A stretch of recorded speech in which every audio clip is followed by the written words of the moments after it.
Hello guys, welcome to our channel the study zone. तो आज मैं आपके लिए लेकर आई हूँ क्लास 10th का chapter number 6 control and coordination. आपको पता है मैंने पिछली क्लास में चैप्टर नंबर क्या कहते हैं क्लास 9th का भी कराए हुए हैं एंड क्लास 10th के भी कराए हुए हैं, काफी क्वेश्चंस करा दिए उसके। एंड मैंने बायो का चैप्टर ही कराया था पिछली क्लास में ही, वो भी क्लास 10th का ही कराया था। तो आज चैप्टर नंबर 6 है, क्योंकि ये बोर्ड है तो मतलब इसकी थोड़ी सी प्रिपरेशन ज्यादा करनी होती है, तो उसके लिए ये इंपॉर्टेंट क्वेश्चन हैं। तो आज उनके और SST एंड इंग्लिश की भी प्लेलिस्ट आपकी चल रही है, क्लास 10th की और क्लास 9th की दोनों की चल रही है। तो आप उन्हें भी, आई होप उन्हें भी आप अच्छे से देख रहे होंगे। तो आइए बिना देरी करे हम अपने क्वेश्चंस को स्टार्ट करते हैं। तो आपको पता है मेरा पहला क्वेश्चन डिफाइन का होता है, तो स्टार्ट करते हैं डिफाइन से ही। तो पहली डिफाइन हमारी होती है कंट्रोल। जो चैप्टर है उसके ऊपर एक मतलब जो नेम होता है उसके ऊपर भी हमेशा पूछ लेते हैं कि भाई मतलब क्या होता है। उस चैप्टर का ही मतलब नहीं पता होगा तो आगे तो क्या ही पड़ेगा, है ना। तो कंट्रोल एंड कोऑर्डिनेशन ये दोनों का भी मतलब है अपना, कि भाई क्या मतलब है वो आपको डिफाइन में बताना है। Stimulus, then third is define and fourth is receptor, fifth is nervous system and ये six is endocrine system, seventh is reflex action and eighth is synapse. तो ये 8 इंपॉर्टेंट डिफाइन है जो ज्यादातर पूछी जाती है आपके एग्जाम में। एंड अब अगले आगे क्वेश्चन की तरफ बढ़ते हैं। क्वेश्चन नंबर सेकंड ये है, name the 2 parts of human nervous system. कौन से ऐसे 2 पार्ट्स हैं हमारे जो मेन पार्ट्स हैं नर्वस सिस्टम के, ठीक है। Next one is in a neuron, मतलब न्यूरॉन के अंदर where is the impulse converted into chemical signal for the onward transmission। मतलब कहाँ पर जो हमारी impulses होती हैं वो convert होती है chemical signal में for onward transmission, मतलब आगे मतलब वर्क करने के लिए। अगर मान लो आपके पास कोई भी इंफॉर्मेशन आ रही है या फिर आपको कोई भी कुछ बोल रहा है या फिर कुछ भी मतलब आपको कहीं पे लग गई है, तो वो एक इंफॉर्मेशन, एक इम्पल्स जारी होती है ना, तो वो हमारी केमिकली कब कन्वर्टेड होती है और कहाँ पर कन्वर्टेड होती है ये आपको बताना है। स्टार्ट करते हैं हम अपने नेक्स्ट क्वेश्चन से। The question number 4 is what is the basic structure and the function unit of the nervous system. मतलब बेसिक स्ट्रक्चर बताना है आपको किसका, एंड फंक्शन भी बताना है किसका, नर्वस सिस्टम का। जो भी हमारा नर्वस सिस्टम है उसका बेसिक स्ट्रक्चर और फंक्शन, ठीक है। Question number 5, where is oxygen synthesize in plant. मतलब ऑक्सीजन एक हार्मोन है। अब आप ये मुझे कमेंट सेक्शन में बताएंगे कि ऑक्सीजन का क्या काम है, ठीक है। तो ऑक्सीजन जो है एक हार्मोन है, वो कहाँ पर सिंथेसाइज होता है, प्लांट के अंदर, ठीक है। तो question number 6, what gland is known as the master gland. कौन से ग्लैंड को हम मास्टर ग्लैंड कहते हैं। Okay, now 7th question is name the hormone that regulate blood sugar level. मतलब कौन सा ऐसा हार्मोन है, ये मतलब हमारे अंदर पूछा गया ह्यूमंस के अंदर, ठीक है, कि कौन सा ऐसा हार्मोन है जो ब्लड शुगर लेवल को रेगुलेट करता है, ठीक है। Now question number 8 is what are the tropic movement. Tropic movement क्या होता है। Question number 9, what part of the brain is responsible for maintaining posture and the balance of our body. मतलब brain का वो कौन सा पार्ट है जो रेस्पॉन्सिबल होता है किसको मेंटेन करने में, posture and balance of our body. मतलब कि हम कैसे खड़े हैं, कैसे बोल रहे हैं, और जैसा भी हमारा मतलब पोस्चर होता है वो हमारे ब्रेन के कौन से पार्ट से है वो आपको बताना है। And question number 10 is what is the phototropism. Phototropism क्या होता है। ये अब बढ़ते हैं हम अपने 11th क्वेश्चन की तरफ। तो 11th question is which hormone has inhibit effect on growth of plant. मतलब कौन सा ऐसा हार्मोन है प्लांट की जो ग्रोथ को रोकता है, उस ग्रोथ का उस हार्मोन का नाम आपको बताना है जो कि प्लांट की ग्रोथ को रोकता है।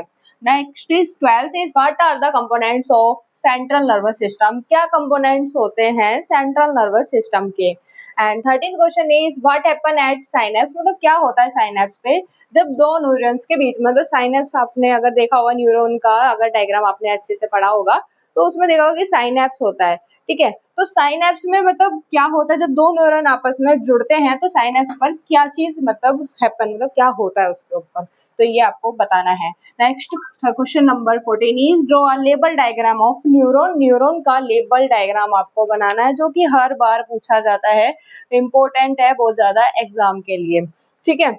इसको ना भूल के जाए, बिल्कुल ही करके जाना है इसको। Question number 15, what is reflex arc. आपने पढ़ा होगा रिफ्लेक्स आर्क क्या है।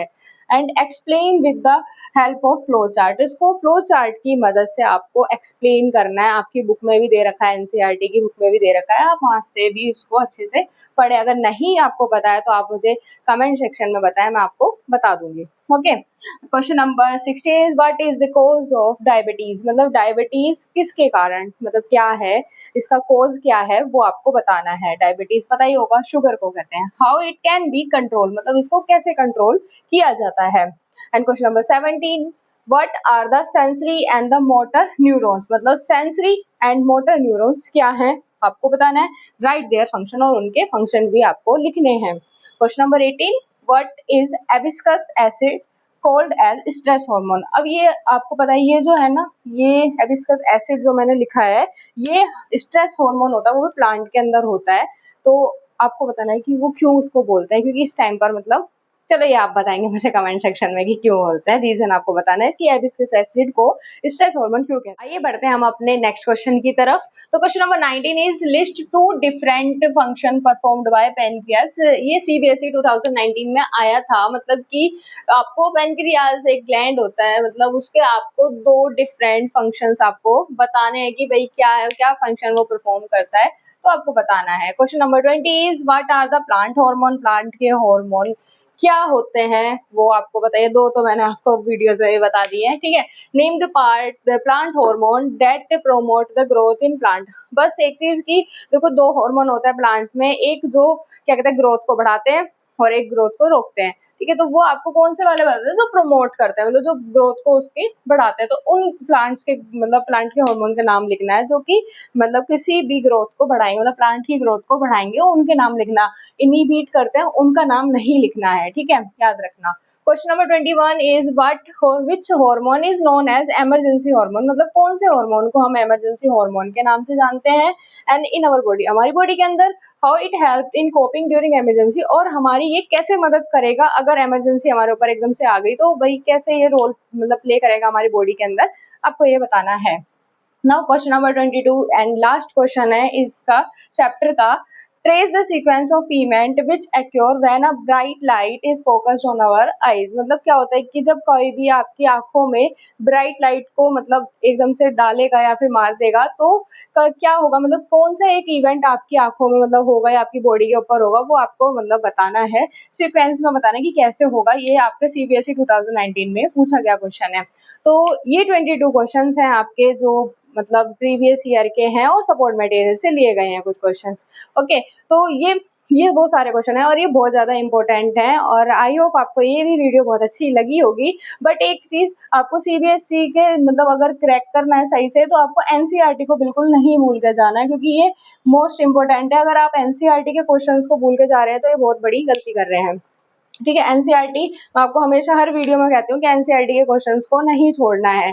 दूसरा ये कि ये 22 क्वेश्चंस आपको अपने करने हैं और आपको अपने एग्जाम की प्रिपेयर करना है। और हमारे और भी प्लेलिस्ट हैं, जैसे एसएसटी एंड इंग्लिश, और क्लास 9th भी चल रही है साइंस की, उन्हें भी आपको पढ़ना है और अच्छे से प्रिपेयर करना है अपने एग्जाम के लिए। और अगर आपको इसी चैप्टर की हिंदी के क्वेश्चन चाहिए, हिंदी मीडियम में क्वेश्चन चाहिए, तो मेरे इंस्टाग्राम पर जाइए, उसे फॉलो कीजिए एंड वहाँ से आपको उसकी पीडीएफ मिल जाएगी। मेरे को डीएम करें, ठीक है, वहाँ से मैं आपको उनकी पीडीएफ आपको प्रोवाइड कर दूंगी। चाहे आपको एसएसटी की चाहिए हो, चाहे इंग्लिश की चाहिए हो, किसी भी चीज़ की चाहिए हो, वो आपको मेरे को डीएम करना पड़ेगा। ओके, तो आई होप आपको ये चैप्टर आपको पसंद आया होगा काफ़ी। तो please like, comment, share and follow and subscribe करना ना भूलें। जय हिंद, जय भारत, राधे राधे।